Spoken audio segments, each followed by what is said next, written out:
Chapter 18.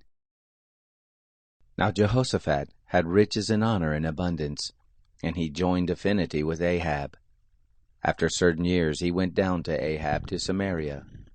Ahab killed sheep and oxen for him in abundance, and for the people who were with him, and moved him to go up with him to Ramoth Gilead. Ahab king of Israel said to Jehoshaphat king of Judah, "Will you go with me to Ramoth Gilead?" He answered him, "I am as you are, and my people is your people, and we will be with you in the war." Jehoshaphat said to the king of Israel, "Please inquire first for the word of the Lord."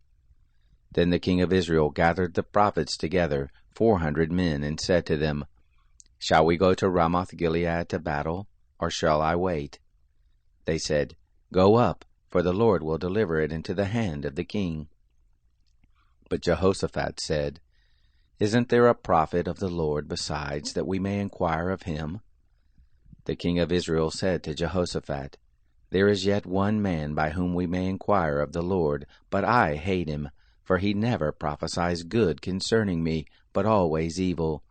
The same is Micaiah, the son of Imlah." Jehoshaphat said, "Don't let the king say this." Then the king of Israel called an officer and said, "Go get quickly Micaiah, the son of Imlah." Now the king of Israel and Jehoshaphat the king of Judah sat each on his throne, arrayed in their robes, and they were sitting in an open place at the entrance of the gate of Samaria, and all the prophets were prophesying before them. Zedekiah the son of Chenaanah made him horns of iron, and said, "Thus says the Lord, with these you shall push the Syrians until they are consumed." All the prophets prophesied this way, saying, "Go up to Ramoth Gilead and prosper, for the Lord will deliver it into the hand of the king." The messenger who went to call Micaiah spoke to him, saying, "Behold, the words of the prophets declare good to the king with one mouth. Let your word therefore please be like one of theirs, and you speak good also." Micaiah said, "As the Lord lives, what my God says, that will I speak." When he had come to the king said to him, "Micaiah, shall we go to Ramoth Gilead to battle, or shall I wait?" He said, "Go up and prosper, and they shall be delivered into your hand." The king said to him, "How many times shall I tell you that you speak to me nothing but the truth in the name of the Lord?" He said, "I saw all Israel scattered on the mountains, as sheep that have no shepherd. And the Lord said, These have no master, let them return every man to his house in peace." The king of Israel said to Jehoshaphat, "Didn't I tell you that he would not prophesy good concerning me, but evil?" Micaiah said, "Therefore hear the word of the Lord. I saw the Lord sitting on his throne, and all the host of heaven standing on his right hand and on his left. The Lord said, Who shall entice Ahab king of Israel, that he may go up and fall at Ramoth Gilead? One spoke, saying after this manner, and another saying after that manner.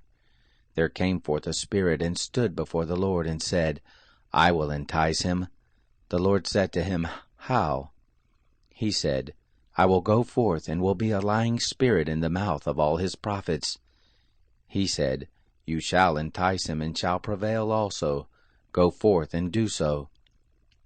Now therefore, behold, the Lord has put a lying spirit in the mouth of these your prophets, and the Lord has spoken evil concerning you." Then Zedekiah the son of Chenaanah came near and struck Micaiah on the cheek, and said, Which way did the Spirit of the Lord go from me to speak to you? Micaiah said, Behold, you shall see on that day when you shall go into an inner chamber to hide yourself. The king of Israel said, Take Micaiah, and carry him back to Ammon the governor of the city, and to Joash the king's son, and say, Thus says the king, Put this fellow in the prison, and feed him with bread of affliction, and with water of affliction, until I return in peace. Micaiah said, If you return at all in peace, the Lord has not spoken by me. He said, Hear, you peoples, all of you.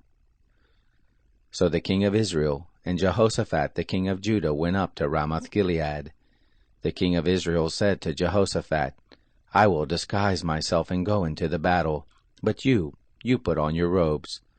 The king of Israel disguised himself, and they went into the battle. Now the king of Syria had commanded the captains of his chariots, saying, "Fight neither with small nor great, save only with the king of Israel." It happened, when the captains of the chariots saw Jehoshaphat, that they said, "It is the king of Israel." Therefore they turned about to fight against him. But Jehoshaphat cried out, and the Lord helped him, and God moved them to depart from him. It happened, when the captains of the chariots saw that it was not the king of Israel, that they turned back from pursuing him. A certain man drew his bow at a venture, and struck the king of Israel between the joints of the armor. Therefore he said to the driver of the chariot, "Turn your hand and carry me out of the host, for I am greatly wounded." The battle increased that day. However, the king of Israel stayed himself up in his chariot against the Syrians even until the evening, and about the time of the going down of the sun he died.